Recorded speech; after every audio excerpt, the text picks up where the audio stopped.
Good morning, everybody. We're still in the house. We're trying to get out without waking up everybody, but it's a late start. I don't know what to say. I'm tired. We're trying to find a sweatshirt that's warm enough. Leave him alone.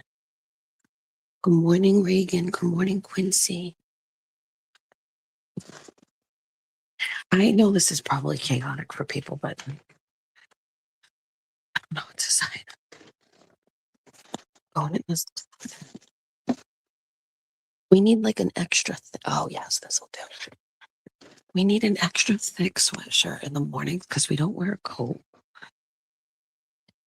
All right, good morning. You want to go outside? Quincy, you want to go outside?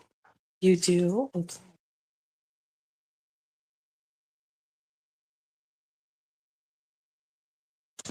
All right, come on, let's go outside. Hold on. Before I go, I have to make the bed. Hold on.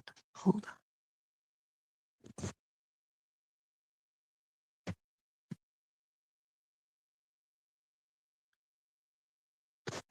on. All right, let's go. All right, let's go.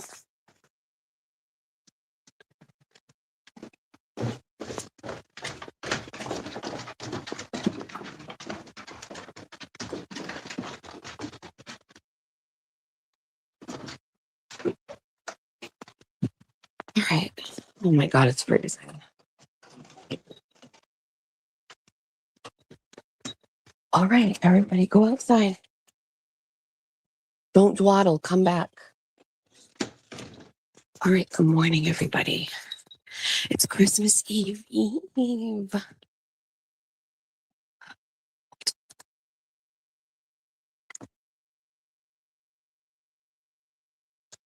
All right, Christmas tree is on. Let's go check on the birds. Good morning, Vincent. Good morning, Mia. Vincent, you look so handsome today. Good morning. Hi, Mia. Okay. All right. Good morning. How's everybody? Let's sit down and let's look at comments. Good morning.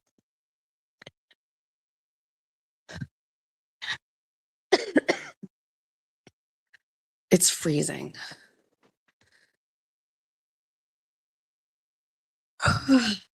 Tomorrow would be 24 on the 24th. Yes. Good morning. I cannot believe Auntie Deb's 12 Days of Christmas went to #1. I did not understand what that meant, but clearly he explained it to me, and I can't believe. I no can believe, as we say in Portuguese, of which I am very little, but still. Titi would say it that way. I no can believe.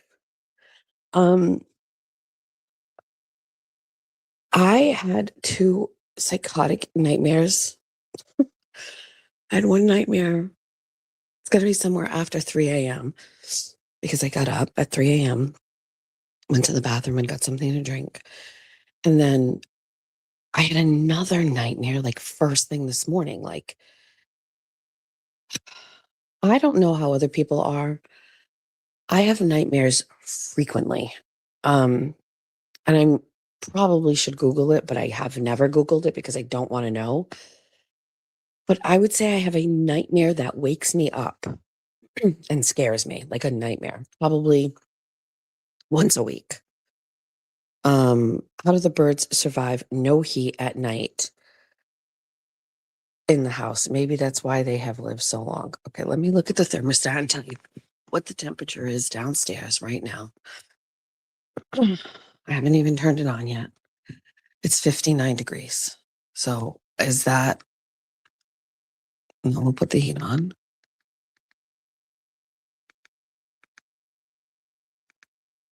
Maybe we'll put it on 65. I don't know. I don't know what to say. Also, I have separate heat for the upstairs and I won't put that on yet at all. Jack knows like when he gets up, he can put it on. I don't know. It's cold in here. I can tell you that. I just cannot sleep in a house with heat. It makes me sick. I don't know. Um, but I have nightmares pretty much once a week. I mean, I wouldn't say once a week, but very frequently. This is not like a menopausal thing. I have nightmares all the time.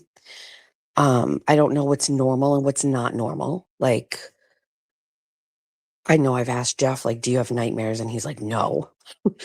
I remember having nightmares when I was little, and I have a twin sister. And what I would do is when I was scared, I would get up and go in her bed with her. And I'd be like, Jamie, can I come in bed with you? And I always remember waking her up all the time. I'd be like, I had a nightmare. Can I come in bed with you? Um, but I vividly remember like waking up and going into her bed. I remember many of the nightmares I've had. I know that's crazy, but I have such, I have nightmares.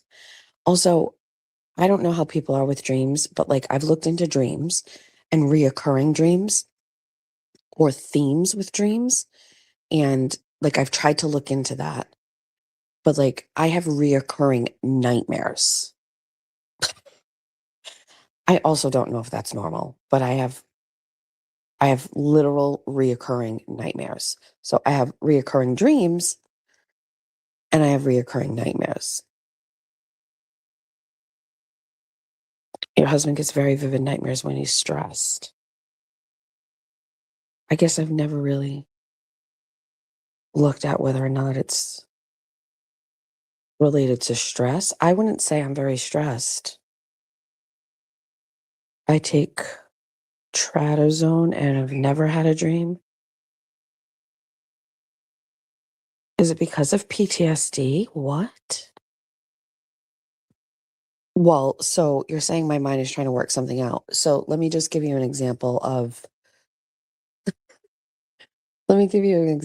the nightmare that I had this morning. I was on my way out to my car and there was a man sitting in the front seat of my vehicle. And he was like, um, I come every week. And I was like, okay. And he was like, you need to pay for this car today. And I was like, okay. And so I opened up a checkbook, like a physical checkbook. And I looked at my bank account and I didn't have enough money to pay him. And I said, I was like, can you wait until tomorrow? And he was like, I will, but I'm going to wait inside your house. And he tried to get into my house.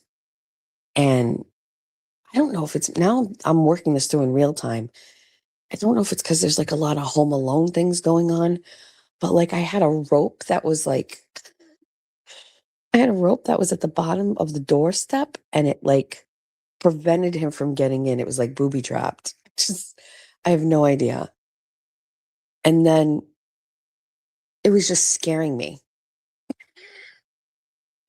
So everybody talking about my repo and it's Christmas time and so it's Home Alone. So I had a dream that this man was trying to get into my house and um I was pulling him off the deck, off the back porch. And I kept saying like you can't get into the house, my kids are in there and then I woke up. It's because everybody's talking about my fucking debit card. Everybody's talking about my debit card and I'm broke. I'm a broke ass bitch. It's just stressing me out. And it's made me have a nightmare. It's exactly what happened. Let's go get the dogs and let's go get a coffee. Waiting at the doorstep for mommy. Good morning. You're such a good boy. Good job, Quincy. Good job, Reagan. You're my old boy. Oh, you're my old man. Good morning, sweetheart. I love you. Okay, go ahead. All right.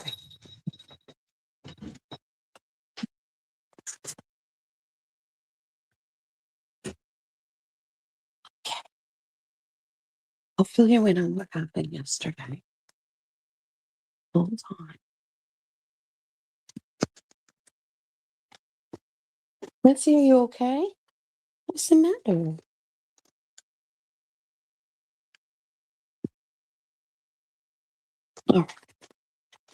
Oh. I got a delivery yesterday, and I'm pretty sure I know what it is. I will not unbox it, but somebody sent me a gavel for when we do our Horizon social chart. I don't know why I'm whispering. Jeff leaves very early in the morning on Tuesdays. He's out the door by just to get out of my house, I got to go through 3 doors. He leaves very early in the morning, 4:30. All right. Oh, it's mild outside. It's colder in my house. I swear to God. Also, let's go check my mailbox because it was a busy day yesterday and I don't know what time mail came. No mail. Let's look in my son's car and see what's going on in here. Clean as a whistle. Four empty water bottles. So I see your habit extends to your vehicle. All right, let's go. I also forgot to put my Uggs on. Again.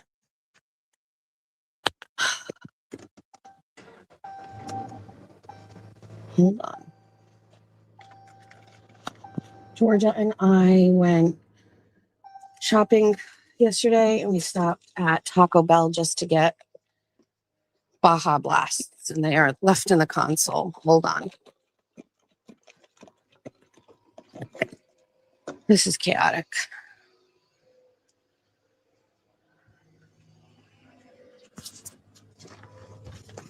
Okay. Jesus. They're saying we're getting snow today? Shut your mouth. Wait, do you live where I live? Wait, are we getting snow? I swear to God, I have not looked at the weather, and I don't know why. It's almost like I'm afraid to be disappointed. It's 33 degrees.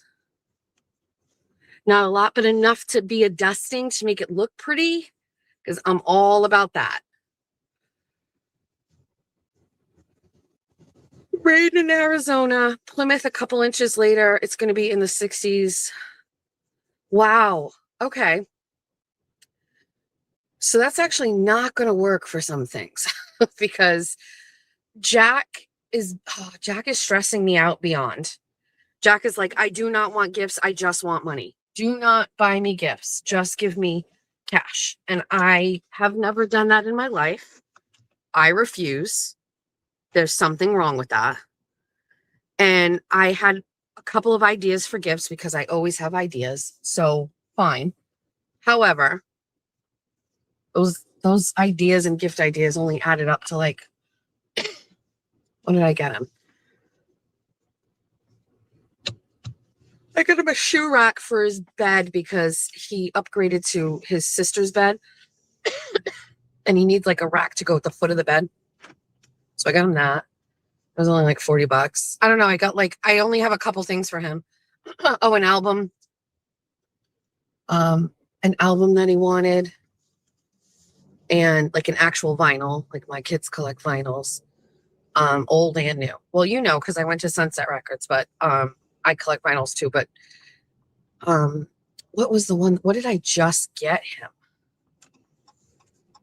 Good morning, puppy. This is a cute little puppy. I would say, what is the freaking vinyl that I just got him? Why can I not think of it? Okay, I can't think of it. Anyway, got him a vinyl. Anyway, he wants cash. So I said, no. I said, the next best thing, compromise I would allow is for you to go and buy yourself some things. That's the only thing I would compromise on. And he gets out of work at 3:00 today, and he said he was going to go to the mall and buy some clothes. But how am I going to let him do that if it's snowing? So I may have to have Jeffrey take him. I know that's crazy. I'm just not letting kids drive on 195 on the 195 corridor The day before Christmas Eve with snow coming down. No way. That's a nightmare. Talk about nightmares. That's nightmare fuel for me. That I might as well just put a gun in my mouth. Like, absolutely not. Nope. No thanks.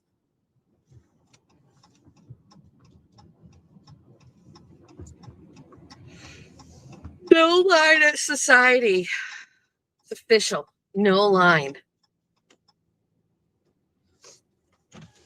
There's a lady walking in with a reusable society mug, and I will never be that person, ever. I will never be her. Just give him money. Oh my God, he'd have only 2 things to open. What? He'll sit under the tree with nothing. Fleetwood Mac rumors. Hi, welcome to Society. What can I get for you today? Hi, good morning. Can I do a large iced white chocolate pistachio made with whole milk?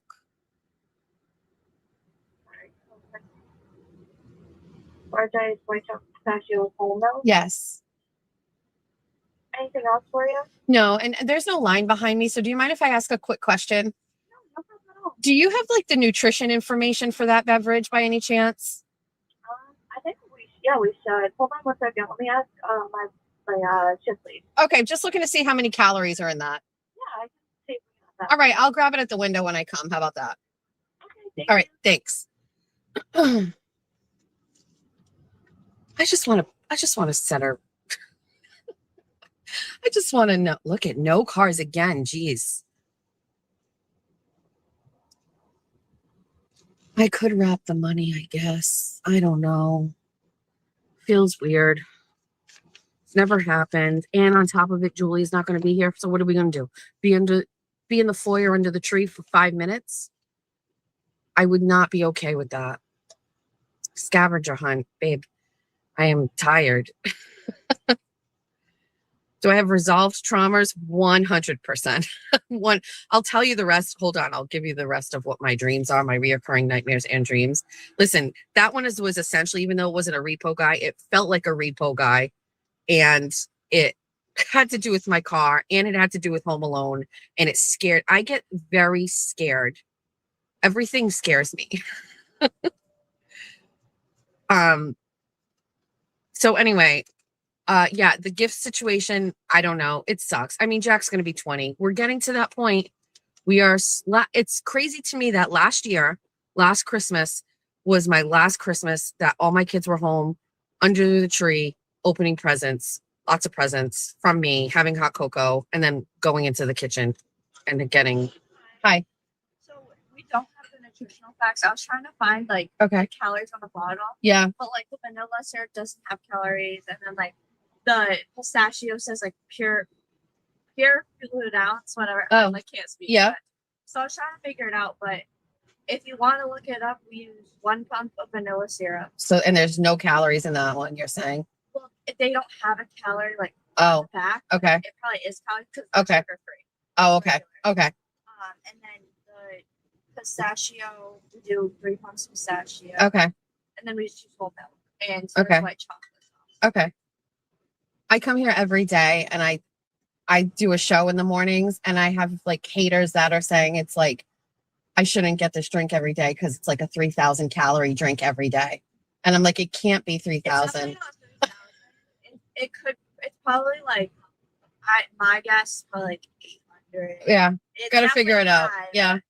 Honestly, if you want to like cut it down, Yeah. I do like sugar-free vanilla instead of regular vanilla. Maybe like half the amount of pistachio, skim milk instead. You know what I mean? Yeah. Just like stuff like that. Oh, I don't want to change it. I just, it's my coffee every day. It's like my life. Oh, same. You can keep that. Thank you. Merry Christmas. Thank you. You're welcome. That'll be right out for you. Thank you.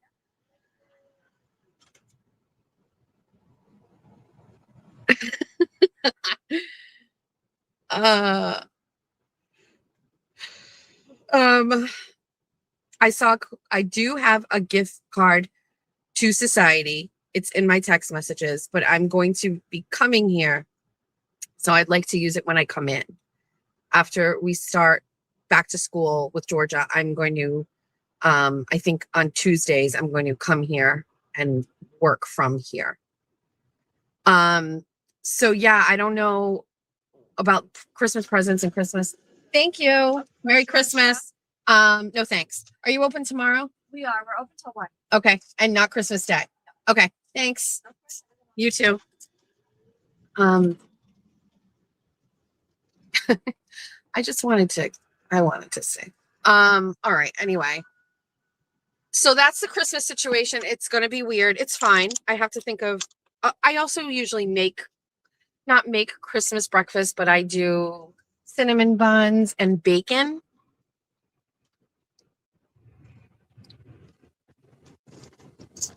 Oh, that's so good. I will never change that. Never, ever, ever change that. Okay, so that's it. So that's a Christmas present. I don't know. Jack is going to go to the mall because there's stores there that he likes shopping at. He likes shopping at PacSun and American Eagle. And so he's going to go today and fill in the rest of that stuff. If he wants the cash, I just don't want my son like using my cash from Christmas for like gas and to go to like Panera. Like no thanks. Like some things have got to have meaning. But I don't know. Does going to the mall have meaning? Georgia and I went to the mall yesterday and we made a critical error. We went at like 3:30. And then North Dartmouth Mall is the only mall near us anymore. Swansea Mall has closed. Taunton has closed. Providence Place is in Providence. And so the closest mall to us is North Dartmouth. Fun fact about North Dartmouth Mall. I looked into this because, again, I used to be a retail manager for Victoria's Secret, but North Dartmouth Mall, obviously, we have an epidemic of malls closing. I'm sure many of you, like me, are very nostalgic for the malls that we grew up in. And, Swansea Mall closing down is very sad. North Dartmouth Mall is still here. And when other malls were raising their prices and bringing in crazy tenants, North Dartmouth Mall never did that. And I don't know like how they could afford to do it, or maybe there was just a lack of greed, but they did not raise their prices. And the way that it was explained to me through people at the mall themselves is that they just left the prices manageable. So as stores were leaving other malls because they had high rents, they stayed at the North Dartmouth Mall. And the strategy worked because the mall is thriving. They are at a 100% capacity for stores. There was not one empty spot. It's Christmas, but there is nothing depressing about it. You walk in and it is bustling. It's, I wish I had see a little bit more Christmas decorations. That would have been nice, but it's okay.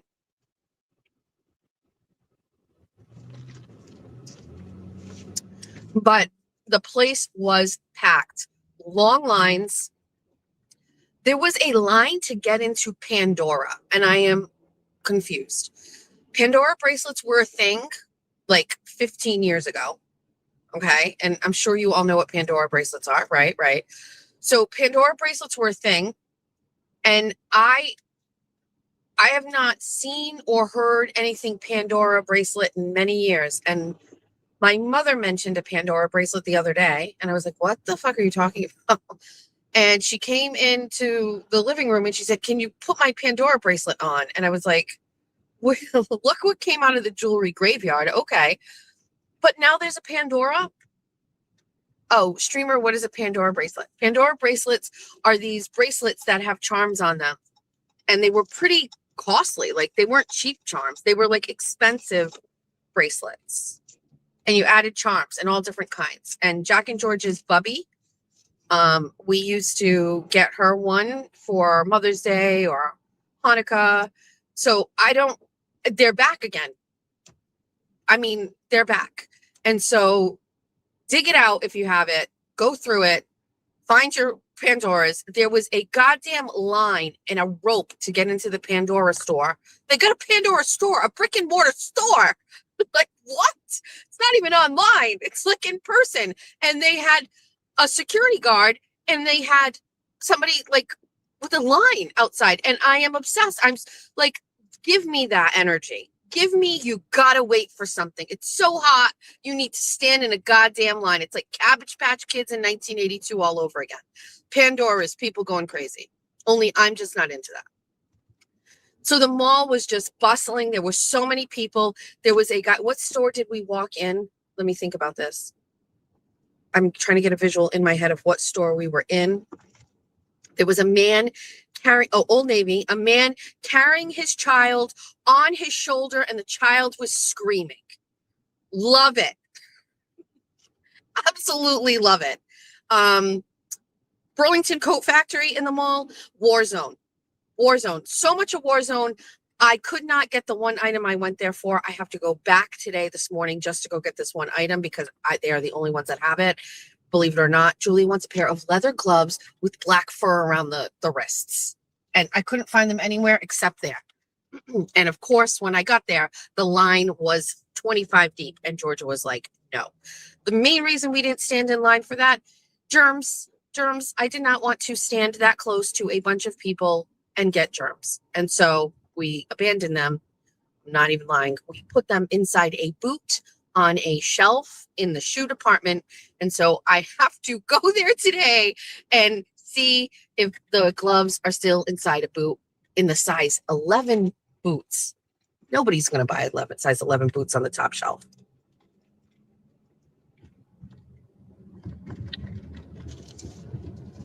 But no complaints about the mall whatsoever. I will tell you, there's a new store near the North Dartmouth Mall. It's actually attached to North Dartmouth Mall, but it's not, you can't get to the mall from the store. It's a Boot Barn. I've never been to Boot Barn before. And Georgia said, Georgia had on her list that she wanted a pair of boots. I'm trying to think if there's ever been, I don't want to exaggerate because I always have a tendency to be exaggerating and inflate things, but I can't remember a store I have walked into where I have wished I had unlimited money. I walked into Boot Barn. Is it called Boot Barn? It's got to be Boot Barn. Yes, Lauren says it's Boot Barn. I walked in and I was like, I want absolutely everything here. Now, as much as I have like a Telemundo vibe on Wednesday, Bunny After Dark Nights, red lipstick, shirts with big red flowers on them, I get it. I have that side of me, but like the day-to-day, everyday side of me is clearly a Boot Barn girl. I wanted Is there a fire? Why is there smoke over there? Oh my God. You know me. I can't not turn around and go and see if that's okay. That didn't look right. And it's Christmas and I'm panicking. Let's just turn around. Fuck. Don't ask questions. It's just how I am. It smells like burning. And it's down a road and I don't know what it is. Just relax. This is just how I am as a person. If I see something, I say something. I know that's considered nosy. I get it. But that is who I am. And that's it. So we're going back over here. Sorry. Somebody remind me in a minute what I was talking about. Just remind me, Boot Barn. Okay. Let's go see what's going on over here. It's just why is there smoke down this road? It doesn't even make sense. Where's it coming from?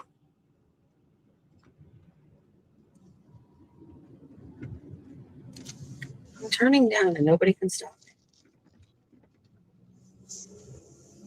I've never even been down this road before.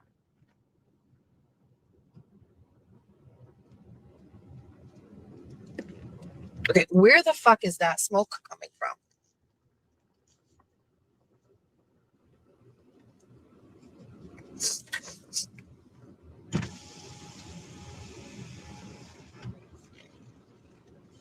Something is definitely burning.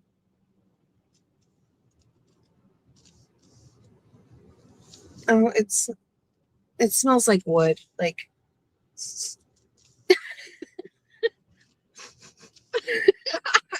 I think I don't know. If you've got a fireplace, it shouldn't smell like that. That's all I'm going to say. I don't know. We're going to go around this way. Fireplace shouldn't if you turn down the street, if you were here, you would, well, I can't, if you would turn down that street, you'd see there's no, anyway. We're going to turn down here, and I'm going to be very upset if it is blocked. All right. So there's a park over here, Buffington Park. And up until last year, it had the original slides and all of the things that I went on when I was a kid. A merry-go-round, a metal slide.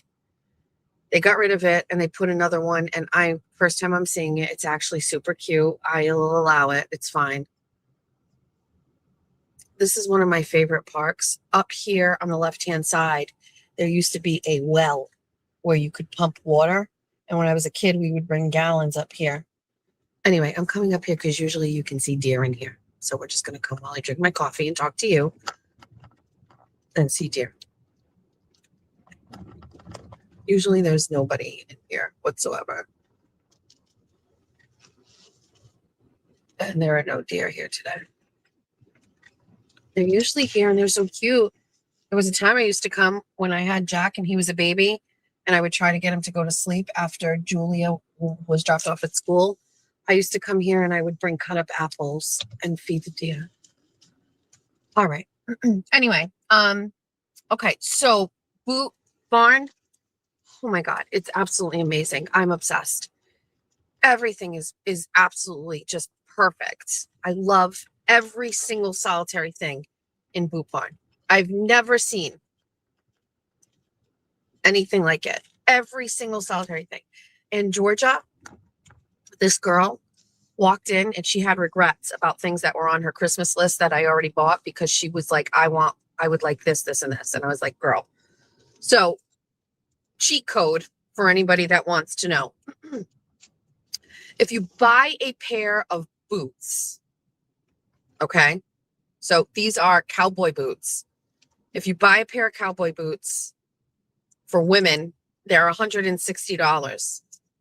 But if you have small feet like me and my daughter, and we're size 7 in women's, cheat code is you can probably most likely fit in a size 6 or even a 5 in kids, and they are half the price. So for $70, she got the exact same pair of women's boots, but instead of getting a woman's 7, well, cowboy boots run a little big, so she would have gotten a 6. Instead, she got a 5 in girls, and she got the kids ones. And Georgia's mind was blown. She was like, Mom, what are you doing? How would you think about this? And I was like, girl, my cowboy boots are kids' boots. Yep. So if you are a size 7, and by the way, that also works with Uggs, because the Uggs that I got for Christmas from Julia last year are a kid's 6. So kids' shoes go all the way up to size 6, and that is usually a 7 in women's.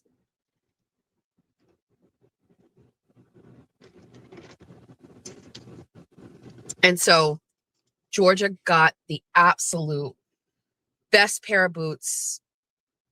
The mind is escaping me, but she got a pair of Ariat jeans, which she is just obsessed with. And go ahead. And she was so happy. And we spent probably a little bit more time in there than we should have, but it was just so great. What a great store. That is the store that if I had expendable income, I would be at every day. You know what I mean? Like, get me in there. Oh my God. I have a pair of cowboy boots from Tennessee when I went to Tennessee. So I get these ideas in my head. You heard, like, I want to go to Palm Springs, right? I get these ideas in my head of places I want to go and see and feel. I want to feel places. Obviously, Outer Banks was one of these places. I just wanted to go there. I wanted to see Outer Banks. I wanted the feel. Never disappointed. Outer Banks, never. It will be a wonderful memory and vacation spot for the rest of my life. I hope to go back. It also happened with Las Vegas. I just wanted to go to Las Vegas one time. And then it also, and I want to go to Palm Springs, but it also happened with Tennessee. I was obsessed with Tennessee for a while. Oh my God, you know those big scary vulture things? One of them is sitting on my fireplace, right? Like on my chimney. I wanted to go to Tennessee, and so I planned a trip. Georgia was a year and a half, maybe. We went to Gatlinburg, Tennessee, and I just wanted to see what it was like. We went in February, and when I was down there, I got a pair of cowboy boots. And so Georgia's going to be 17. So my cowboy boots are 15 years old. They have been resold once, and the soles are already worn out again. I just love them. They're broken in. I can't get rid of them. I'd probably resole them again, but I am definitely going back and getting a pair of boots. Like, they were just I've never seen a store like that here. Like, it's Massachusetts. What's going on? It's the Yellowstone effect. You know what I mean? Like, people want to dress like Beth. But for Georgia, that's not like a TV thing. Like, Georgia is that girl. She goes to Bristol Aggie. She's a boot girl. She's a jeans and hoodie girl. And so she just was so happy in there, and as I was as well. So we went there, then we went into the mall. We walked around. It got a little crazy, just not going to lie. Also, cheat code. I'm not kidding you. So there's a Five Below, okay, in the mall. And Julia sent me like these Pilates things, like just quick little like things to work out at home. We had some stuff here, but it was left here. And so, because I did at a time work out in the mornings, but it stayed here. So she wanted just like a new yoga mat, a block. She wanted like this Pilates ring. She wanted wrist weights. And then she also wanted hand weights. Okay, well, never thought that through, because here we are in the mall and we get 5-pound weights. So they're heavy. I don't even want to carry those when I'm working out, let alone schlepping through the mall. So, cheat code. I walked over to where they have like the carriages that you can rent for your toddlers or your babies. You know, the ones that are zoom, like little red cars. Yes, best $6 I ever spent. I bought one of those, and then I put all of my bags in that, and I pushed that carriage around the whole mall. And I didn't stress out at all. Also, it has like a tall bar at the top, right? So, you know, like the carriage can't go out of the mall. You hang your bags on that. So, like, you put the handles over them. So they're all just hanging on this little red zoom as we zoom through the mall, and we take our time. And no, I do not have a baby in there. Don't look. It's just bags. Georgia was like, Mom, this looks stupid. I was like, it's not stupid when you are the one that has to carry 10-pound weights around, Georgia, because it would have been you, not me. And it was so relaxing. So I was able to just take my time. I walked. Can we just talk about something? You know, these sports stores, Lids or whatever. I don't know if they're like permanent stores or they're pop-up sports stores, right? I'm going to tell you something. I was in there and I was looking at a jersey for Jeff, and then I realized absolutely not. I'm not getting him a jersey. Like, he didn't want one, but if for some reason these jerseys were like a little bit cheaper than normal, I would have said yes. I got Jeff some other gifts anyway, but I was just peeking and taking a look. These guys are in there shooting the shit with all the guys about sports and teams and blah, blah, blah, blah, blah. And I was standing there with my red car baby carriage waiting for someone to help me. And I'm not going to interrupt sports talk. Absolutely not. But it is Christmas. It is Christmas. I am here. Georgia was like, Mom, just interrupt. I was like, what the fuck? They're talking about playoffs. Like, oh my God. And then I was like, hey. And he's like, yeah, can I help you? I was like, right. How much is that jersey? And he's like, $160. And I was like, I fucking waited here 10 minutes for that. I was like, okay, great. Thanks. Have a good day. It was a Randall Cunningham jersey. It's $160. However, regular jerseys were $130, buy one, get one half off, but we're not in that business. Not doing it. So we had a really good mall experience, Georgia and I. It was very busy. I'm very happy. By the way, a Cinnabon opened with a Carvel. I like when stores like new stores open. We are so sick and tired of stores closing. As much as we are like addicted to Amazon, I used it minimally this year and I chose to go to stores. I did it last year too. I go to stores because one day I will be talking to my kids and my grandkids. I remember the days when we had malls, but we're already at that point. We got one left. Take all my money, spend it all there. So we had a good experience. Where else did we go? We went to Old Navy, we went to Victoria's Secret. What else did we do?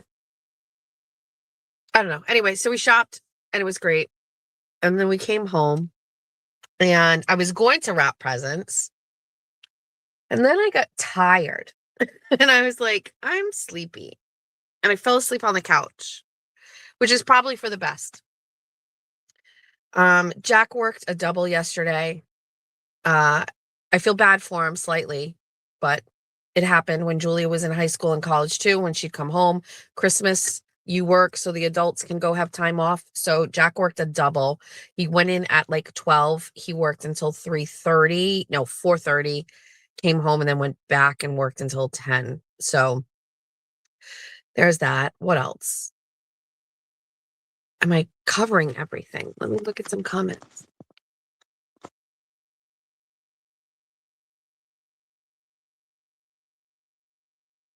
All right, what am I missing? Everybody has all the gossip and stuff. Let me see what everybody has. What did you eat after shopping? I have a real problem with this time of year because we're constantly eating crap. It just happens every year. So I could have eaten out or whatever, but I asked Jeffrey if he would make, it's just nothing. It's a frozen, I think it's Bird's Eye. They have all different flavors, but we have like a cheesy chicken thing. It's like chicken with carrots, broccoli, corn, and like a pasta. And we just get like a big family bag of that. And it's minimal. You just put it in a pan and heat it up. Jeff made it.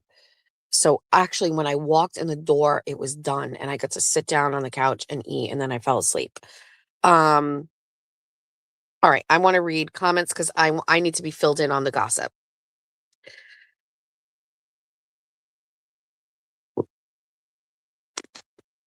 Merry Christmas, Cheech.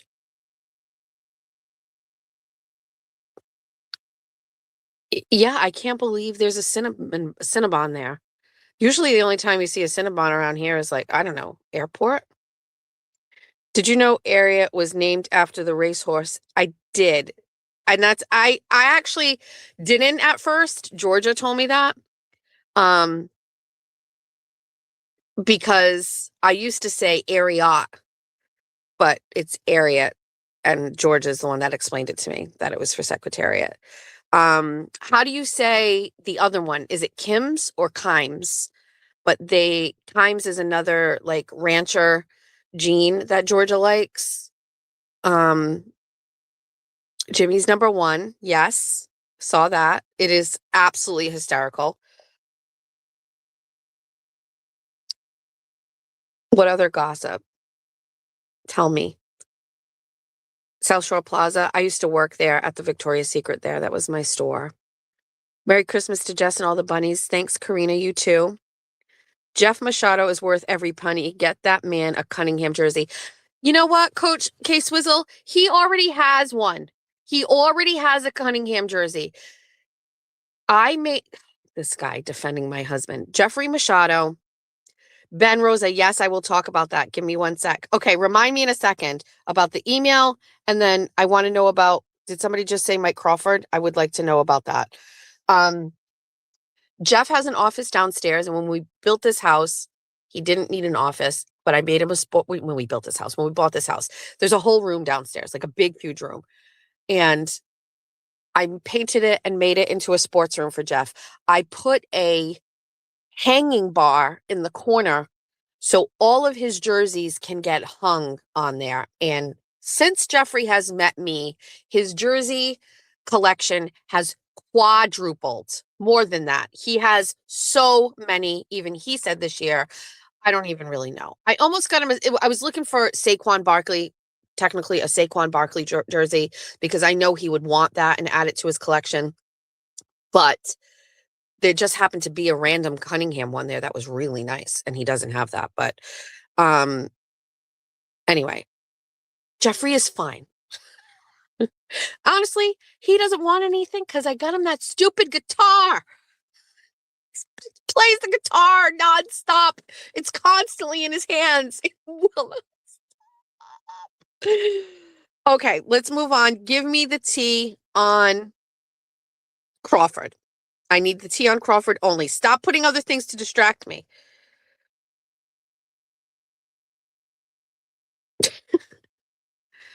Good morning, Coach.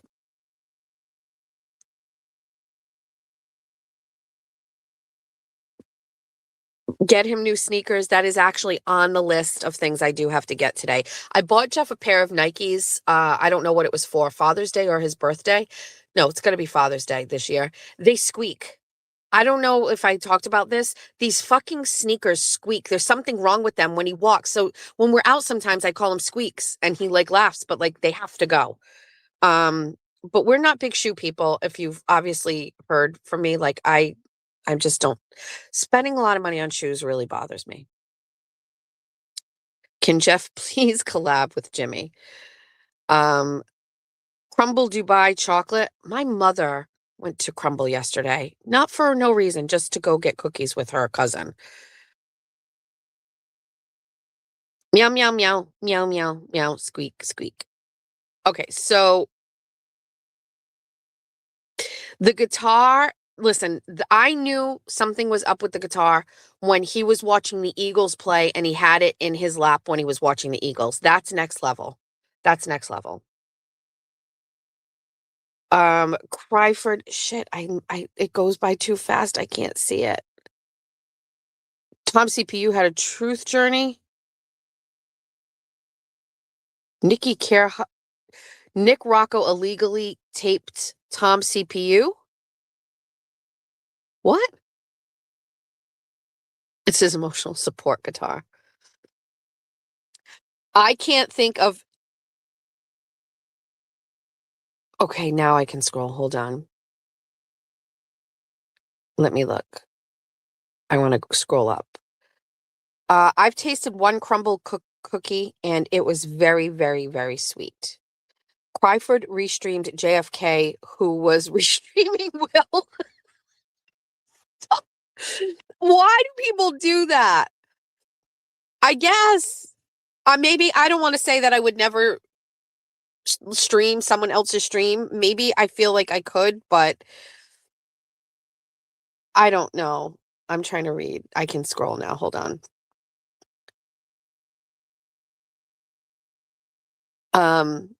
All right. So why is Mike Crawford crying or this time?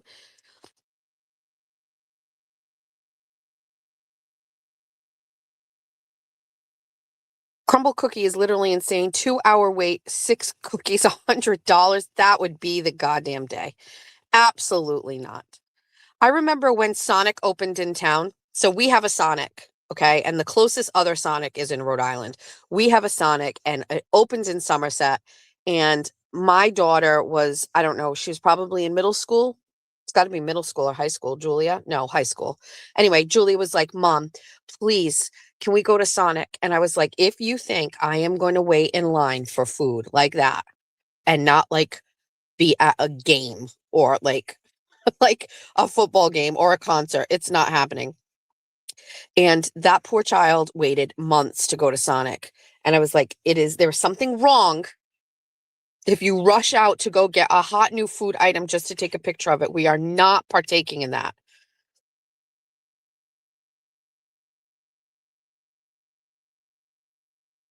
Wait, I'm seeing tea. Hold on. Crumble is definitely way too expensive. My daughter begged me to take her. He was just talking shit. Okay. JFK was putting down Broken Baker. Jeez. Is the JFK the new Jess Machado? We just shit all over everybody. By the way, we only talk badly about people who came at us first. Brian LTL was the first one that I ever talked about, and everything after that is a residual. But LTL, I have the absolute right because I worked with him and he is a weirdo. But all these other people have come after me. They are first. If we did a timeline, everybody likes to forget. How I talk and treat these other people is not the cause, it is the effect. Let's see. Crumble is too sweet. Yeah, same. I agree. Streamer, don't cry. Can't stand Rocco. Don't even know him. Don't need to.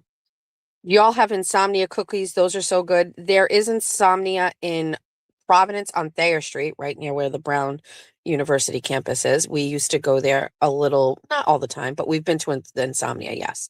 No lines. And I used to send Julia insomnia cookies when she went to school at UConn because they would deliver 24 hours a day. So sometimes she'd get home from the bar and I'd send the sorority house insomnias. JFK was saying disgusting things about Scott, boots on the ground. What? We definitely are blessed that Sonic is in Somerset. Jack goes and gets a milkshake from Sonic like every day. I miss Payless shoes too. Hold on. 80 ounce calories per pistachio, 1 ounce, 109 calories for chocolate, whole milk. So we're looking at 300, dude, 400, 500 calories. If people have been railing me over 500 calories, are you kidding? Did you see Baker respond to JFK? JFK is doing too much. Let's see. What is the deal with Scott McGinnis? Like what? I don't know. Never really got into Sonic. It's a nice alternative. Wow, that's kind of crazy. Yeah, I like to wait. He's talking shit about the fundraisers, the audacity of JFK. I can read the comments right now. I can scroll up. I can't even listen to these misfits anymore. Even Turtle Boy. I come to Jess for the recaps. Tom CPU deleted that stream from last night. He said too much, I think. Oh my God. Deleting a stream is I started a lot of shit. Yes, I've been blamed for this whole thing. That's right. Like, how about if I'm to blame, then why didn't everybody just be like, oh, we should never say it's almost like people were waiting for like the green light to like say how you really feel about people. LTL is obsessed now. It is a bit psychotic. I have no doubt he has an unhealthy obsession with me. Like a lot of what I say is like jokes. He's not joking. You can tell. You can tell by tone. You can tell by comments. He's not joking. I'd be mad too if somebody destroyed my channel.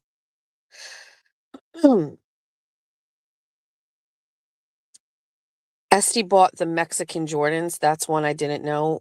What are Mexican Jordans?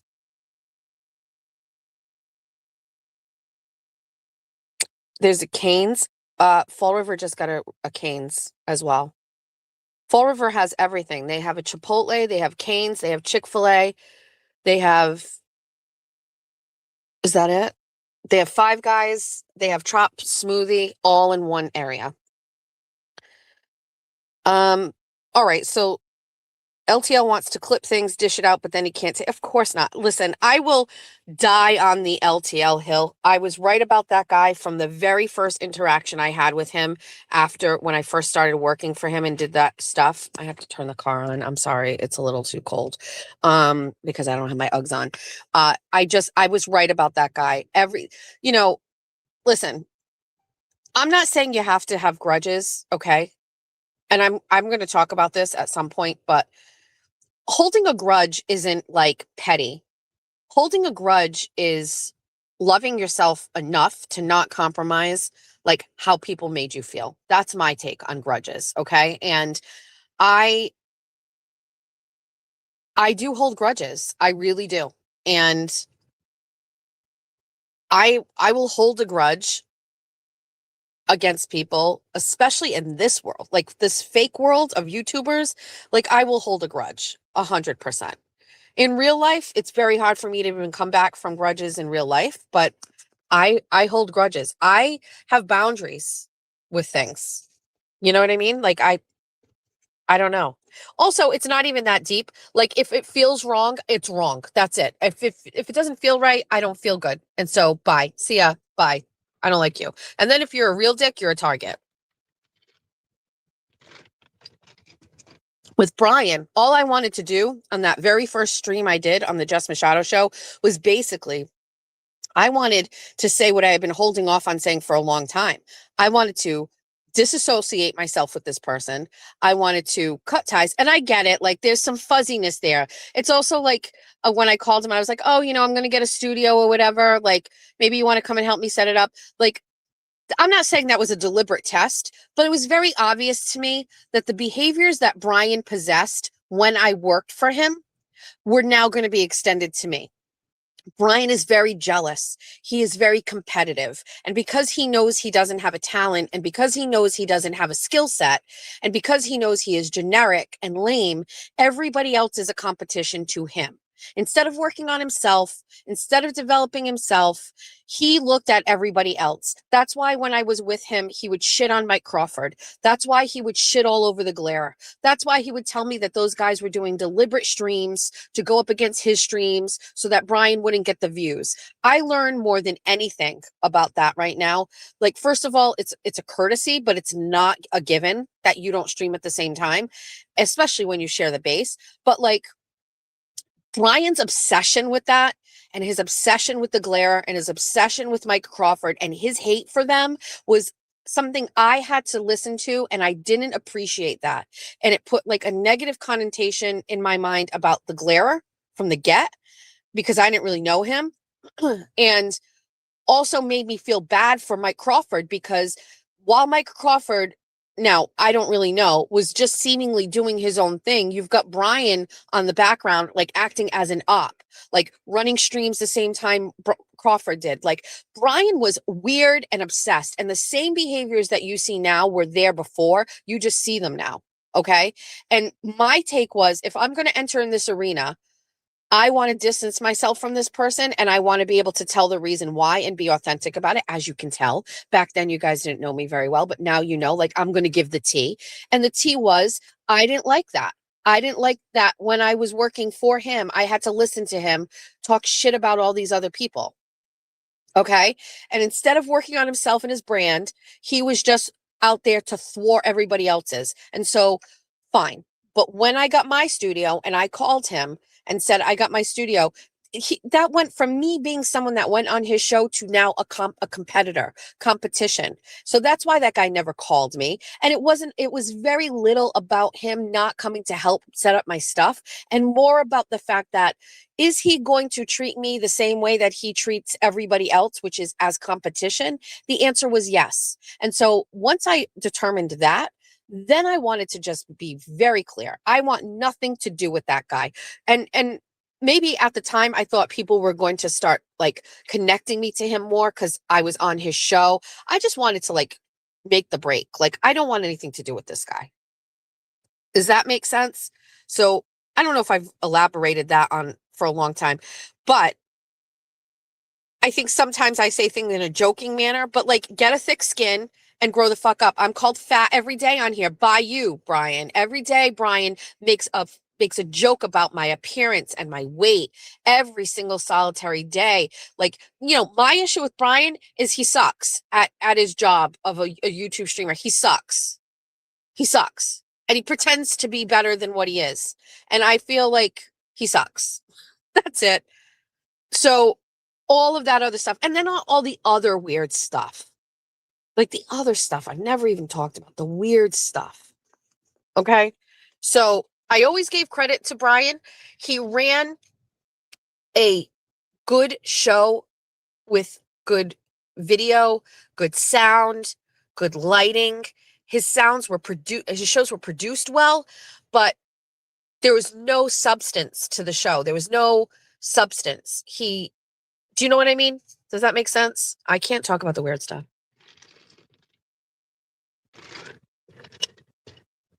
So that's that. And then the only reason why Nan comes at me now is because Nan wanted to defend Brian. So Nan playing victim and being like, Just Machado and blah, blah, blah, blah. Nan never had a problem with her. She decided to jump in and start defending LTL, and that's it. Now it's fair game. You broke the seal, Nan. What do you want me to tell you? You come after me, you put up that long, crazy post about me. I'm going to respond to it. I'm going to write a song about you. I'm going to joke about you. I mean, also, nothing for nothing, but you're weird too. So you're weird. And so, like, I wasn't going to go out there and say, like, she's weird. There wasn't really anything she did to me. So I would keep it quiet. But listen, was I thinking, like, when she was at Karen Reed, she was weird? Yeah. Okay. But I'm not going to talk about it.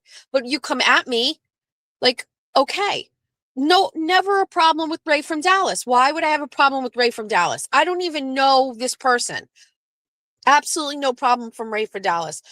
Do I have a problem with Ray from Dallas? Because the thing here is, like, I got mad love for Jess Machado, but you are letting women use your platform, by the way, because they don't have a platform. You're letting women use your platform because they don't have one to come on your show and just shit all over me.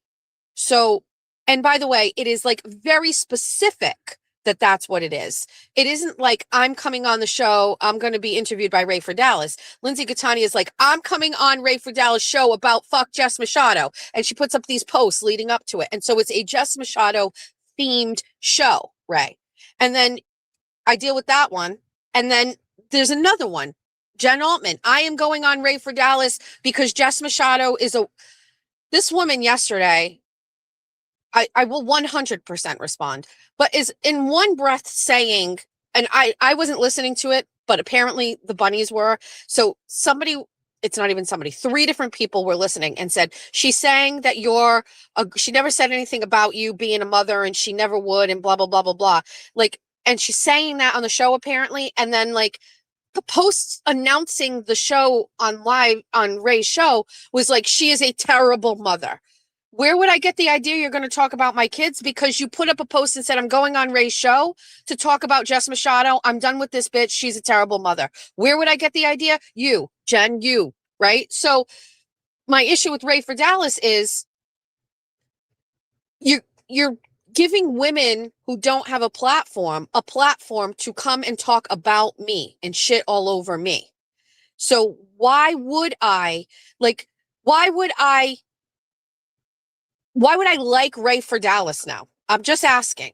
And, like, there's this weird thing where, like, people are, like, scared of Ray for Dallas. Like, why am I going to be like, yeah, Ray for Dallas is great. The guy is giving 2 weirdo women platforms to shit talk me for an hour each time, specifically branded to shit all over me. So why am I okay with Ray for Dallas? The answer is I'm not. I don't care about that guy anymore.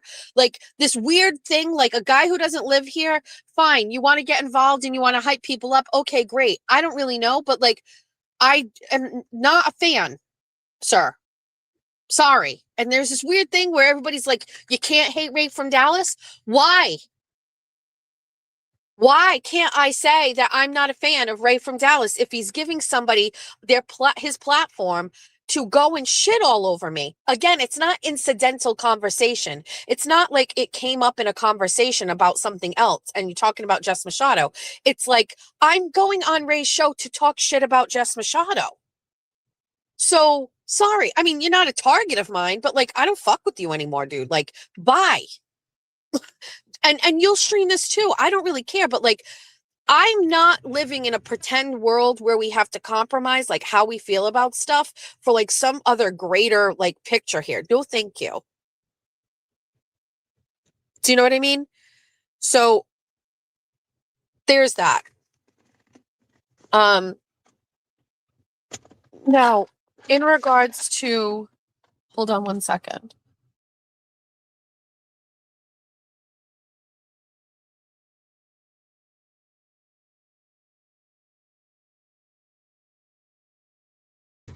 Okay. So in regards to, so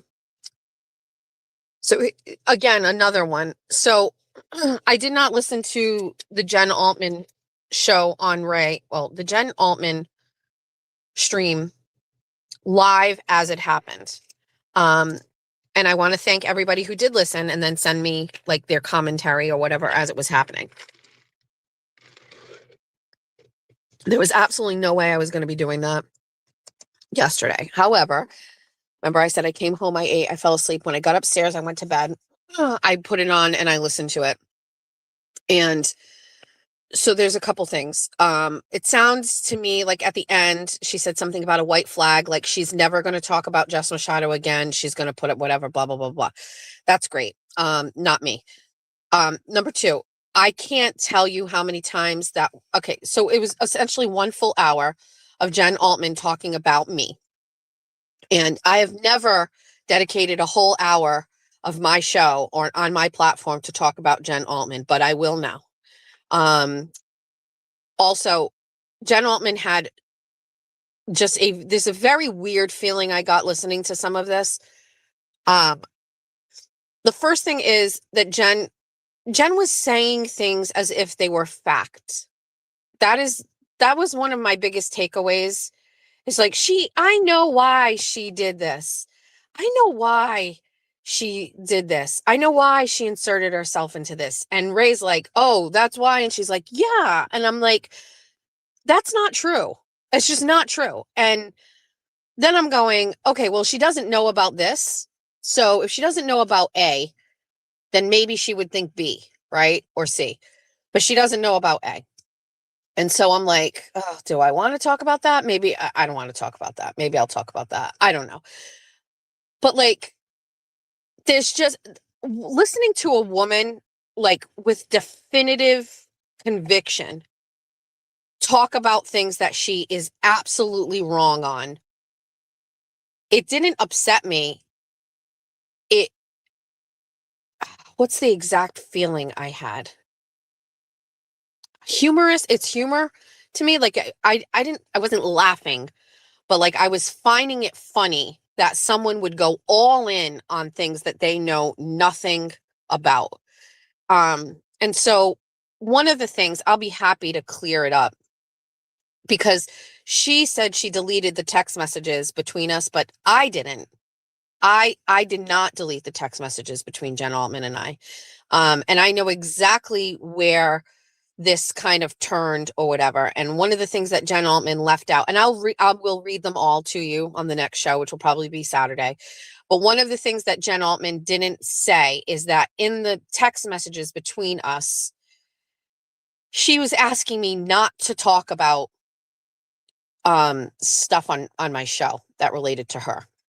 And I think you all know what happens when people say, don't do this on your show.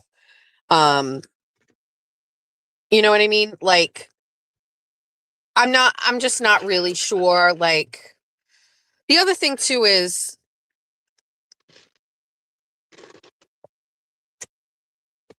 like me being on a show, like I have a show, okay? I have a show, I have a Saturday show, I have a Wednesday show, we have a morning show. Like in conversation, things will come up, or I will throw a blurb out there and I will like say, listen, one time I said something, I jumped into Turtle Boy's chat and I went, Jen Altman is a cunt, and I left. Like I just dropped it and I left. She's a mod, so she could have deleted it. Who knows if anybody saw it? But like, I have my own reasons for not being a Jen Altman fan. Jen Altman is making like such a big deal out of this. She had to ask Ray for Dallas to do a show about it at 1:00 in the afternoon, 2 days before Christmas. That it wasn't like I wasn't making fun of like doing a stream at 1:00 in the afternoon. I was like, you're doing a stream, you're doing a hate stream at 1:00. You stopped your day and you planned it. You planned it. Like it didn't even come up organically. Like this is like coming up organically. Again, today, this is an effect. Like you planned it like days ago. You published it in a Facebook group. You like interacted with comments about it. Like you planned it. Like it's just, and you're wrong. You know what I mean? You're wrong about two things you just don't have right. And Jen Altman talking about like, I want to like, I want to make sure everybody knows, like, I'm friends with Turtle Boy and I talk to Turtle Boy. That doesn't have the flex that everybody thinks it does, by the way. Okay? I've always felt that way. Those things are not, as you can tell, I'm not really like, I'm a loner in this world of content creation, right? I'm a loner and I'm very happy to be in that space. I don't collab. I don't do any of those things. I'm by myself. I'm being besties with Aiden Carney doesn't have the flex. It doesn't hit the way Jen Altman thinks I think it hits, because there's 50% of the people, not only in this world, but also in my like real life, that don't like that think I shouldn't be friends with him. So it's not, I don't need the flex. I have my own stuff. I do my own thing. Do I talk about him? Sure. That's because everybody here wants me to talk about him. But like, I am 100% confident I could do a show. Like I did the whole first 25, 30 minutes of this show, which you all listen to and engage with. And from what I'm hearing, everybody loves that more than all of this stuff. Everybody loves the real life stuff and the conversations about real life things like kids and parenting and menopause and marriage and all of those things. By the way, which are things nobody in this world is talking about, like in this world, I mean, like the Karen Reed world, whatever, post Karen Reed stuff. There's nobody talking about that stuff. You know what I mean? So like, the way that Jen is like fashioning this, like, it's crazy. And I just have an issue with people like, it's okay. Unfortunately, we're gonna have to clear some stuff up. We're gonna have to read some text messages. We're gonna have to give some context, and we're gonna have to put some receipts. I will do that. Jen saying like it's a white flag, and she's like, oh, Jess will talk about this. 100%. You did a live stream about me for an hour. I'm going to talk about it. I'm going to make fun of you for it. That is pathetic.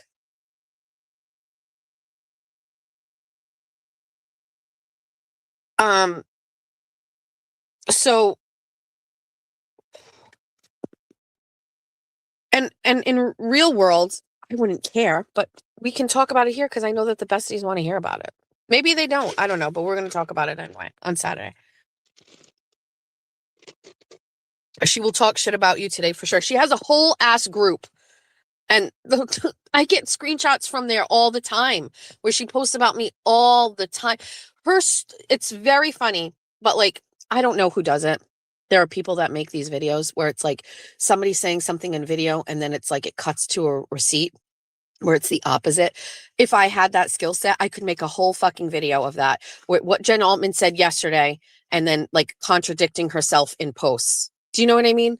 Like, it's just... why she can talk about it, but you can't. I don't know. Like, I got a text from a bestie last night and was saying, like, it looks like she wants to like call a truce and a white flags. I mean, she's used the word. I didn't listen. I'm going to be honest with you. I don't know if I listened to a whole part of it. I shut it off at one point and it felt like it was ending, but maybe it went on. Like, it's like some sort of a truce or something like that. Like, I don't need that. Like, what do I want to make a truce with Jen Altman for? No, thanks. I'd rather carry a petty grudge. I'm better with that. I prefer that. Why can't I just say like there are people I don't like? Why do we have to fight? Why do we have to fake it? I did hear, which was crazy, that she said at one point, Kim asked her if she should accept my apology. And Jen Altman said like, yeah, like that was just weird. That's just, which it only thing it did was confirm to me like that they were friendly, where everybody had always been saying, oh, they don't talk. Yeah, they do talk. So I'm good with all of the things. It's weird. Why didn't she bring up the Facebook groups and say she'll take them all to let her keep the face? Listen, Jen, I'm not dedicating time to it. I won't dedicate time to it, but maybe I will like Saturday, who knows? But you can't go on a stream and pretend like people don't know what you're doing on your Facebook group or whatever. It's very weird. She's a very weird person. I'm just not sure. She started off by saying like she met me. I gave her a hug. I did. I hugged a lot of people at Karen Reed. like I hug everybody who I met like for the first time and like quote unquote, all of the like stakeholders in it. I also did message Jen and I asked her advice about how my show was going. Like I was really interested in feedback. That wasn't exclusive to Jen Altman.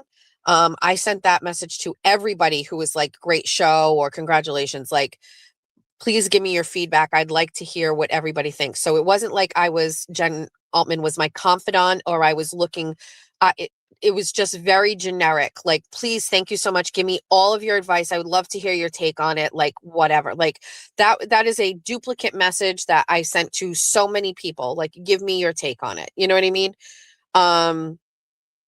So, but we'll save that for Saturday. We're going to count how many times she says, Jessica, Miss Machado, Jess Machado, she, her, and we're going to tally up how many times in the hour or so that she was on there. And then I will mention her that many times. And once we hit that, then maybe we'll stop talking about her, but probably not. Okay. Okay. So it's not Ben's email per se. So we got an email last night. Ben forwarded it to me, but I had also received it. So this is political. But Ben Rosa is part of the Republican City Committee in Taunton. And so Ben and I run in some of the same political circles.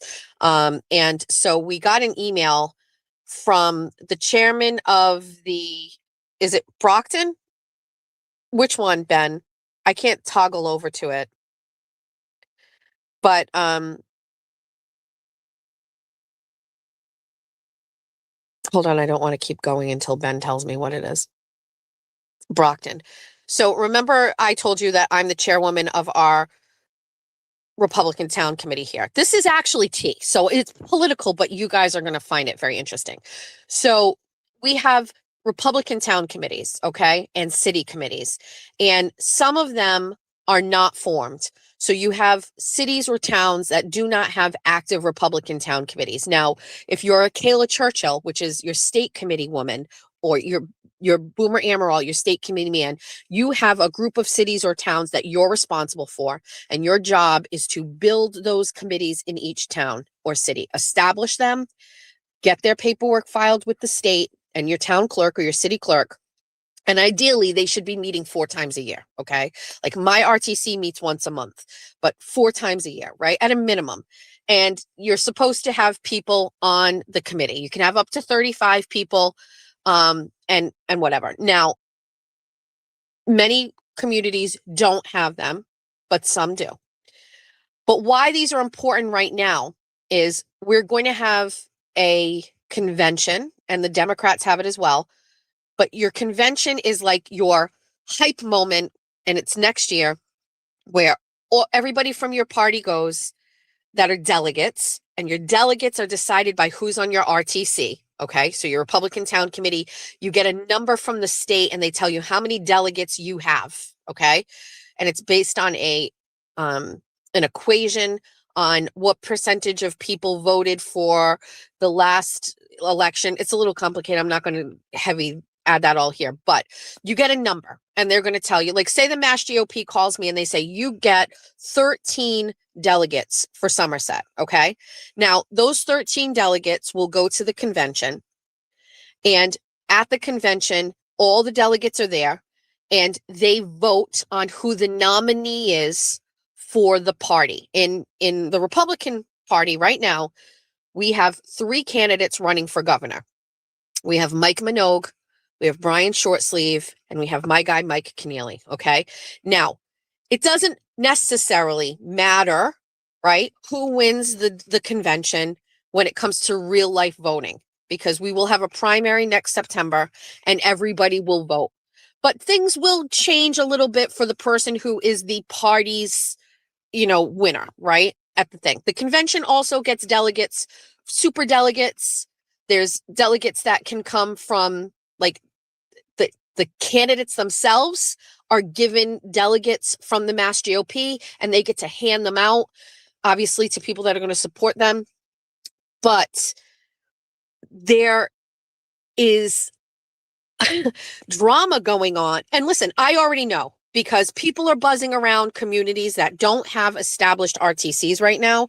And these candidates, and it's wrong, and I have a major problem with it. These candidates are trying to go and get people to start RTCs on paper and get them up and running so they can put people in place so their delegates will go to the convention and vote for them. So I'll give you the perfect example. Swansea doesn't have an RTC. It's not up and running. It's not doing anything. There are candidates buzzing around looking for people to start them, file their paperwork so they can get the delegates. Okay. It's bullshit because what really matters is that the RTCs are going year round doing the work and electing Republicans, but it's like they want to get these numbers in, okay? Well, Jeff Deal, as you all know, who ran for governor and lost miserably against Maura Healey, Jeff Deal has been attempting to say that the Brockton RTC has not met and has not organized, and he's trying to like usurp the existing committee, which they say does exist, which they say has met, and he's trying to basically reform it and get delegates for Mike Minogue. And the chair, or whoever it is, I don't even know his name, he's suing Jeff Deal. Like, he sent an email out to everybody and said that he's going to be taking legal action to stop what Jeff Deal is trying to do.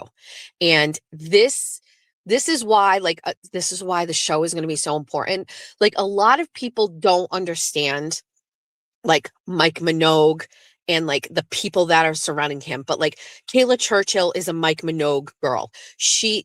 You all know about her and her tactics and how she works. That's who's supporting Mike Minogue. Now you've got Jeff Deal, who's supporting Mike Minogue, and he's going around and he's trying to finagle the RTC so that they can get the delegates. They are basically like, listen, if you're a gubernatorial campaign right now in the Republic, now listen, Maura Healey's got the whole delegates, right? It's everybody. There's no competition.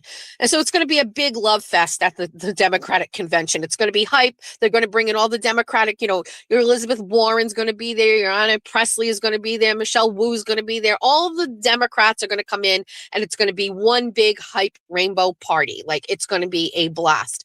The Republican side is going to be competitive. You've got three guys that want to be the person, right? And if you're a candidate and you are a unsavory candidate that will win at any cost, you have your lackeys going around trying to build up these RTCs so they can get these inflated false votes and win at the convention, right? Unlike like a regular traditional way, which is I'm an RTC chair. Mike Keneally met with me many times and talked to me about why I think he's the best candidate, right? Why should I pick him? And now he has won me over. And therefore now I talk about Mike Keneally to my RTC. And I try to influence my RTC and say, listen, let's talk this out. But here's why I think Mike Keneally. That is the good old fashioned hard work way of earning votes. The Brockton committee is fully organized. They have all their wards organized and they are in good standing. And now you've got, a lackey for the Minogue campaign basically trying to take that over. And now they have to take legal action to stop it. Like, you've got to give credit to people like Mike Keneally, who are basically like, we know there's got to be heart and soul and authenticity to these RTCs.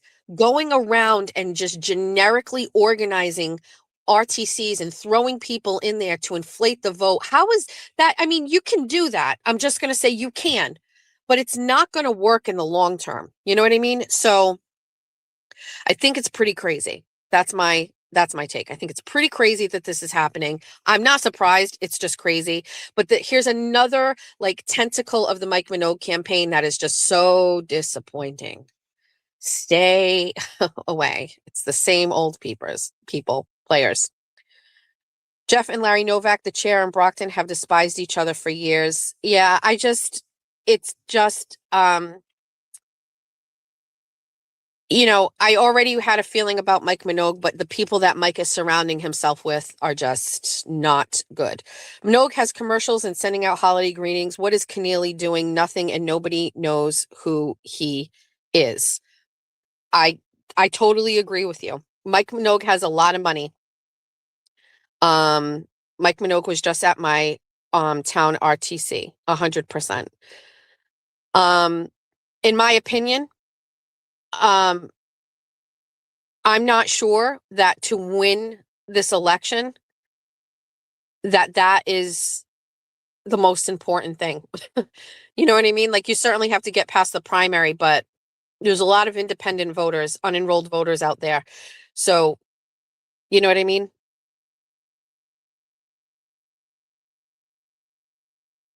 Jess, are you doing 24 on the 24th? I will most likely do a very quick 24 and 24 tomorrow. Yes. So anyway, so that's the drama going on with that whole thing. And we're gonna really ramp that stuff up. Tom's CPU's cleanse during his drive last evening was long overdue. He's an OG who shared Karen Reed with the world. His brand of old-fashioned loyalty is dying. Quick, she says. It is going to be quick. It's Christmas Eve.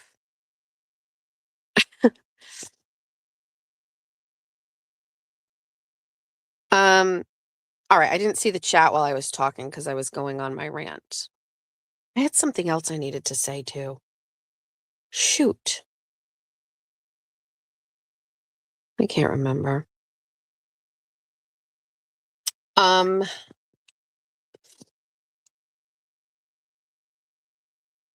streaming How to Protect Your Devices During a Nasty Breakup show at 11. Join me and learn cyber safety.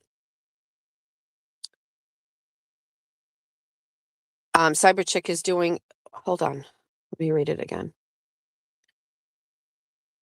Cyber Chick Boston is, I'm streaming a How to Protect Your Devices During a Nasty Breakup show at 11. Join me and learn cyber safety. Merry Christmas Eve. I did not get wrapping done. I'm going to walk in and I'm going to, what are the rumors about Turtle Boy being charged criminally in New Jersey? I read Mark Battero's post yesterday, so I know just what you know. Mary Death still has access to him, in my opinion. How else would she know when he's out with females? We are hitting a threshold with patients in regards to that, just so anybody knows. Like, I'm going to tell you something. It is nightmare fuel if somebody knows. If I'm out somewhere, let me give you a perfect example. Let's walk through this. If I'm out at a place called Quinn's, oh no, let me say, if I'm at the Comfort Zone and I get a text message from a burner number and it says Comfort Zone again, I am standing up from the bar. I am driving to the police station and I'm filing a police report. I'm going to say, hi, this is a burner number. This is somebody that is obviously following me. I would like it documented. They're not going to do anything. They can't do anything, right? And they're going to document it. And then if the next time I'm at a friend's house and I get a text message from another burner number and it says, oh, at Tom CPU's house again? Question mark. I'm leaving Tom CPU's house and I'm driving to the police department and I'm filing a report because I'm going to tell you something. If they know I'm at Tom CPU's house, they know I'm at the police department. And so I'm stopping what I'm doing and I am going to file a police report. And if that is inconvenient to my life or whatever I'm doing, I don't care. I'm going and I'm filing it. And after 3 times, I get a random number messaging me knowing exactly my location. Then I am going to ask for the police to get a warrant and find out who the fuck is texting me. And I am going to explain to you a story about a woman named Pam LeBeau. Pam LeBeau, you can Google this. I'm sure Lauren in the chat knows, and Lauren, the other Lauren knows. Pam LeBeau was a city councilor in Fall River. I worked on Pam LeBeau's first campaign and I got her elected with Melanie. We had a great campaign. We had a great team. And we took this woman who was very involved in the community, although she was a transplant from Cape Cod. And we got her elected. Okay. And it was a very strong win. Okay. Pam was very likable. Okay. A lot of people liked Pam. She did a lot of things right. I remember walking in with Pam to go see someone who owned some businesses down in Fall River. And we walked in and the guy just wrote a fat check for $1,000 right there. No questions asked. She got in the car and she's like, I can't believe that happened. And I was like, welcome to campaigning 101. Pam won, no problem. I lost touch with Pam because, and we had a little falling out, and I'll be very honest, during her election or her campaigning, I had a mouth just like this, right? And I would go on Facebook and I would like write posts and do all these things. The posts with the video where I called teachers greedy cunts, that was like a satire video from back then, all the way during this time. So Pam called and asked if I would work on her campaign. She needed a team and I was like, I'm in. And her friend Melanie, I'm in. So we do this, but she asked me if I could refrain from posting things on Facebook during the campaign that they would harm her. And I was like 100%. So I refrained from anything during the campaign. After the campaign happened and she won, we all went out to dinner as a thank you. And probably that next Monday morning, I was back on my bullshit. And Pam asked me to not do that. And I was like, yeah, this deal was only for when you were trying to get elected. Now that you're in there, I'm going back to my old business. Thank you very much. And I got very offended that she even attempted to ask me how to do that. And the way in which she did it had a little bit of snobbery attached to it. And I was like, yeah, nope. And so we kind of had a falling out. Intermittently, we have spoken since then because she has tea when she was a city councilor and she would give me information when I asked. And it was a good, extra layer of like, hey, might want to check the agenda coming up this week type stuff. You know what I mean? Like that was it. She wasn't a secret protected source on anything, but she would always give me heads ups, especially when I wasn't really paying attention to Fall River stuff. And so Pam got jacked up in the law recently, a couple of years ago. And I read online the police report and I will find it. And I know maybe the person who sent it to me has it and they can send it to me again. But Pam was divorced or separated. And Pam was a city councilor. She was the president of the city council in Fall River. This will all make sense. And she also had a real estate license. Okay. And she was kind of killing it in the real estate arena. And like, there's a saturation of women real estate agents here. And they were all kind of like pretty and selling lots of houses. And Lauren is one of them, by the way, not Loryn, but the other Lauren. And I think, and so Pam was very successful and doing very well. And she had a guy that she was buying and flipping houses with. Now, she was the real estate agent. I don't know what he did, but together, the two of them were buying and flipping houses. And they started an affair. And at some point, either they broke up or he was having an affair with someone else. I can't remember the details. But Pam, using a burner number, started texting the wife and messaged the wife about the husband, okay, from a burner number. And I do not know. I'm going to get it for you. Lauren says she's going to be at a house in Somerset today. Oh, is it the one near me? And she used a burner number to directly contact the wife. And I don't know how many times she did it. And I will have to get the report. If Loryn knows where I can get that report, send it to me. The police got a warrant for the company that was the burner number. Now, to my recollection, Pam made no direct physical contact with the wife. Okay. I believe it was just text messages. I also don't believe any of the text messages were threatening in nature. I believe the text messages from the burner number were just harassing in nature. And I think it met the threshold for criminal harassment. And the police got a warrant for the burner company. And they attributed the burner number to Pam LeBeau, and they got a warrant for her phone. And it all played out in the police report like a crazy Lifetime movie. Pam was at a house in Fall River. The police were calling her saying they were coming to get her phone. She lied and said she wasn't at the house where she was. The police knew she was in there. They pretended that they left. They left a cop there nearby, and then they got her coming out of the house. Like, it was absolutely crazy. Crazy. And I have like the whole police report with all of the charges and all of the, listen, this is one of the things that, like, we should read it. We should read it. But we got all of the information. We got all of the text messages, like where Pam's conversing with a bestie and she's just basically like joking about all of this stuff and taking it very lightheartedly. But in the meantime, she's texting this guy's wife, and it's just fucked up. Anyway, Pam got charged. She got charged, and I think they dropped one of the charges and she pled on the other one. And I'll never forget. Remember that girl that pretended she was rich in New York? I can't remember her name. Do you remember what her name was? She like pretended she was like in like the upper echelon of society there, and it wasn't true. She was like stealing from people and hotel rooms and all this stuff like that. That girl like went to trial and went to jail. I remember when this was going on and Pam got charged, she said, did she say jail or she said court is the new sex tape? Anna Delvey. Pam put up a picture on her Facebook, like not her profile picture, but the up high picture.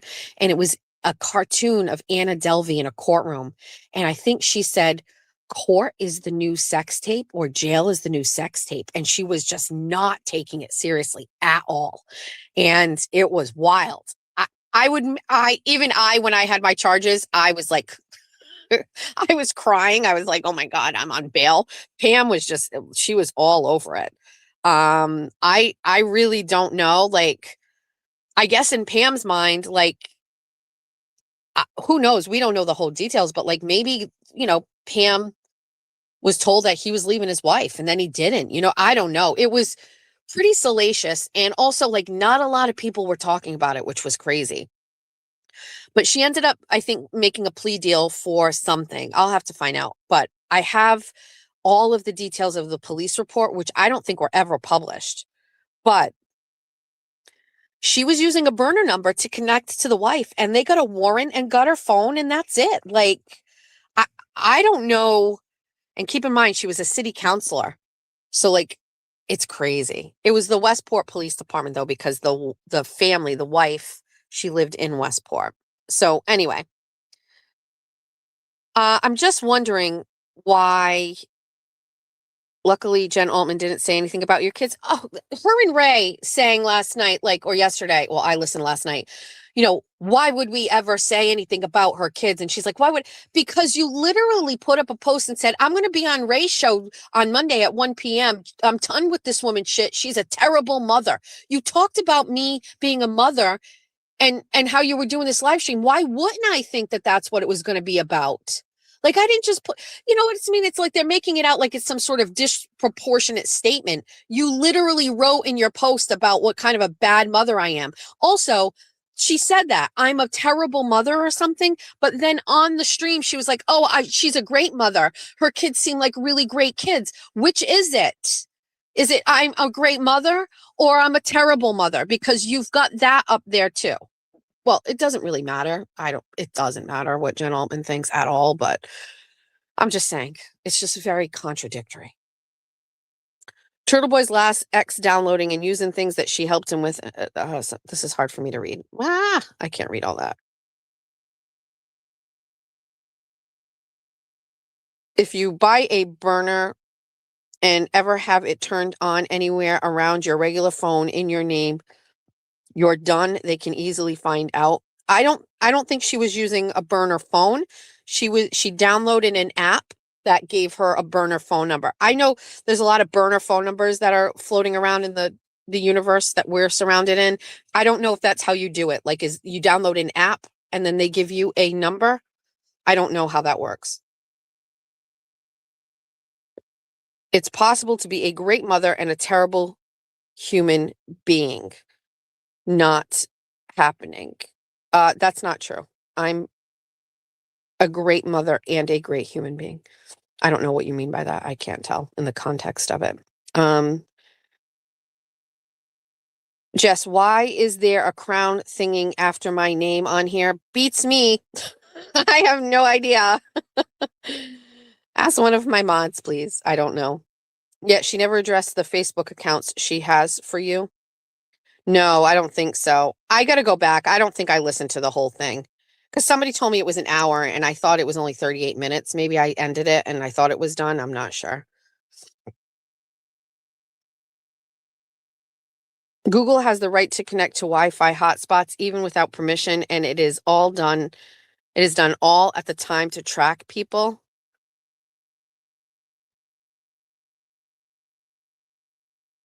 Six, seven. Yes, you can get numerous apps at once with all different numbers, and you can even pick your area code. So again, like my thought process here is like eventually you can get caught, right? Like I don't know how else to say that. Like this is just very scary. If you know how I am about paranoia and stuff, like this is all just crazy. It's just beats me. I just saw a flurry. Just saw a flurry. All right. So I think that's pretty much crown means you are a talker. Spoof numbers. Private investigators. So my thing here is like, at this point, here's how I feel. I am very frustrated, tired, and sick of hearing, oh, I'm getting calls wherever I am. Somebody knows where I am. Somebody's getting into my stuff. Fix it. Fix it. Stop it. Stop. Stop it. Fix it. Stop it. TB is making it up. I could totally see how a person could come to that conclusion at this point. Here's the thing. Good luck going to the police and saying like, I'm scared when it's happening and you do nothing to show that you're scared. Like, do you guys remember I said like I had a fake profile that was messaging me and like texting me, and the person was like, you know, I started setting boundaries in the text messages, and then the person was just like, I really love you and I wish I was there sleeping with you. That day, that message was the last time I talked to that person.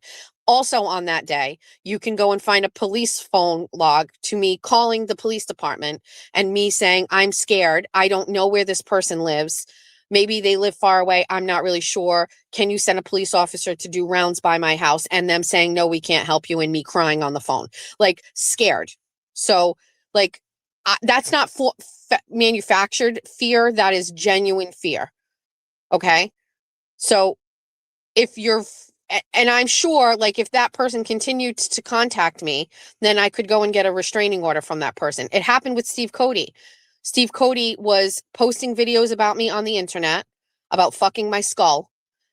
He was sending Chinese food to my house, and he was making fake accounts to connect with me on X after I blocked him. All of those things together were enough for me to go get a restraining order against Steve Cody.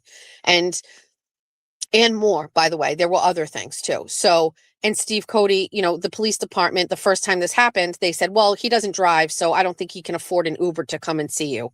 Not enough for me, sir. And Steve Cody has since been in jail and is out now, I believe. I'm not even really sure. I'm not saying I lost track, but so like there's real, you know, fear or whatever. But then there's another thing too. Like I attempted to get criminal harassment charges against Holly McNamara, and I did it on my own, and I put together a case for it. And I believe it would have actually passed. The reason is that Holly McNamara took me to court and tried to get a restraining order against me after an interaction that happened at the Karen Reed verdict watch stuff going on outside of court. And she took me to go and get a restraining order. And when she filled out her affidavit, that was the thing that did it. But she added all of these other items in the affidavit, which I was able to debunk, whether it was through physical proof, video proof or testimony where she perjured herself. And so, but before that happened, I filed a counterclaim for a protection order against her and put together a very loose request for one. And really what I wanted to do was give myself some sort of a safety net. If the judge that I had, and we all know judges act a certain way, they don't always act, especially with restraining orders, there's interpretation of the law and they do what they want. I've watched so many restraining order hearings that have nothing to do with me, where you think a judge is going to say no and then the judge says yes. Like there was one where like it was a tenant and another tenant in the building, and every single time this person walked by this person, you know, the person would say something to them. The judge did not give that person a restraining order to stop that person. They said it's just whatever, move. But then I've seen other ones that get approved. So I've seen judges, different judges, same judges, just there's no consistency to them.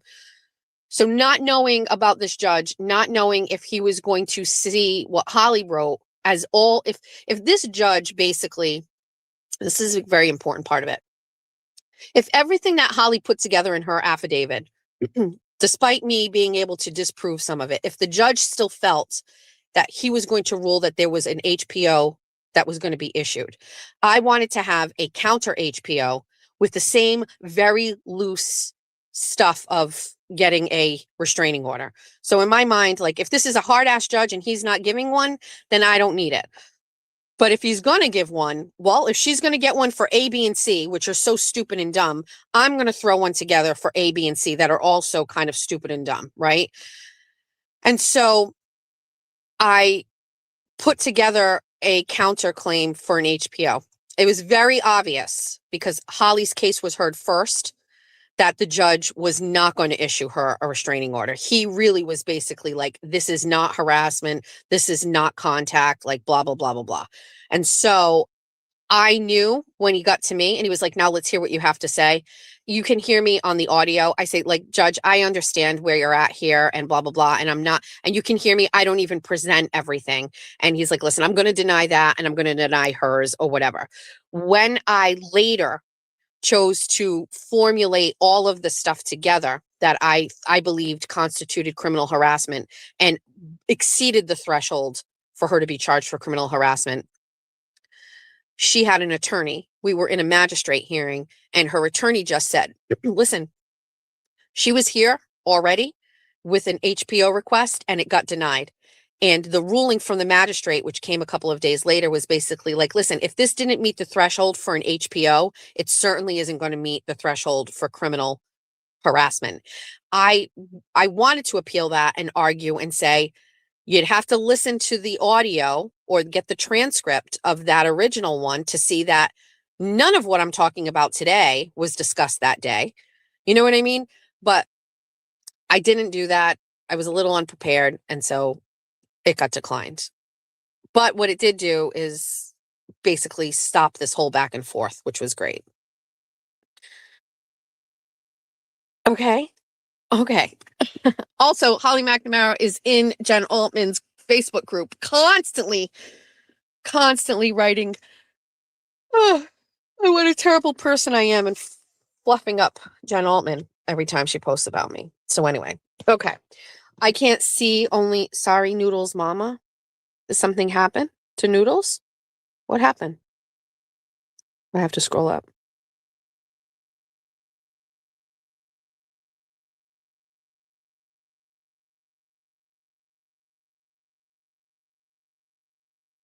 Wait, I can't see. My kid's sperm donor literally drug me down the road with his car in front of my kids and would not see. That's terrible. Yeah, it's crazy.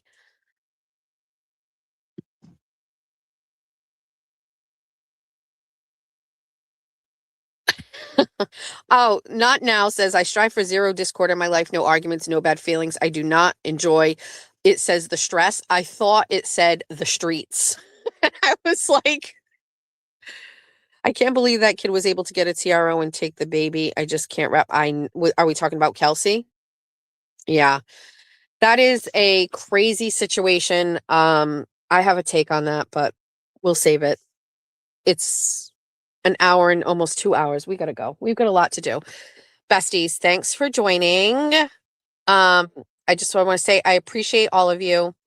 We'll do a quick tomorrow, 24 on 24 on the 24th in the morning, 7:30. And it will be quick. I can just tell you right now, we have too many things to do. We have a list of things we got to get through today. It's flurrying, by the way, where I am. It's flurrying. I think TB has his location on in Snap. He has Snapchat, but never uses it. Oh, huh. Everybody, please go slow, drive slow, don't rush, don't stress, just take it easy, stay safe, have a really great day. It's Christmas Eve, everybody. Bye. Love you. Have a good day.